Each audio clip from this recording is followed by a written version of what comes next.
এই সপ্তাহ টাকা রাখছিলাম।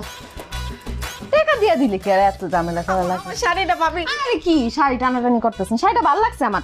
ভাবি আমার চোখে গায়ে হাত দেয়।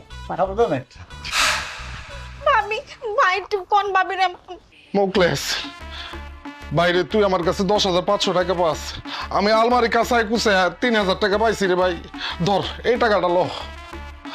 বিশ্বাস কর ভাই, এই টাকা ছাড়া আমার কাছে আর একটা টাকাও নাই। আমি তোর কথা দিতেছি অল্প কয়েকদিনের মধ্যে তোর বাকি টাকা পরিশোধ করে দিব নে।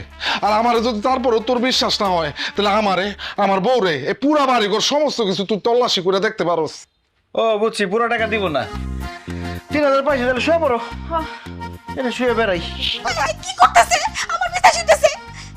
এই দাঁড়াও কেন তুমি? আমি জানি তোমার কাছে টাকা আছে। তুমি যাও, কিপটামি করবে না, টাকা দিয়ে দাও। ঘরের শত্রু বিভীষণ। বাকি খাইবার সময় মনে থাকে না।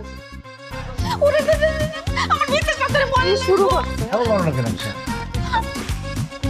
আরে কোথায়? ওঠেন। কুটেগা আরে তাড়াতাড়ি ওঠ। ও টাকা আনছে, আরে টাকা আনছে। টাকা লইছি ল, এখানে 4,000 টাকা আছে, বাকি রে? পরে দিব নে। আচ্ছা চলো চলে। আচ্ছা ঠিক আছে, 7,000 পাইলাম, 3,500 যদি সময় মতো না পাই আবার বেড়াইতে এসে পড়বো। হ্যাঁ আইস। একটা শার্ট নিয়েই যাই। এই না, এই কোন শার্ট দিতে হবে না। বাহ, আপলে যাইতাছে আবার। অত ভালো শাড়িও না। হুম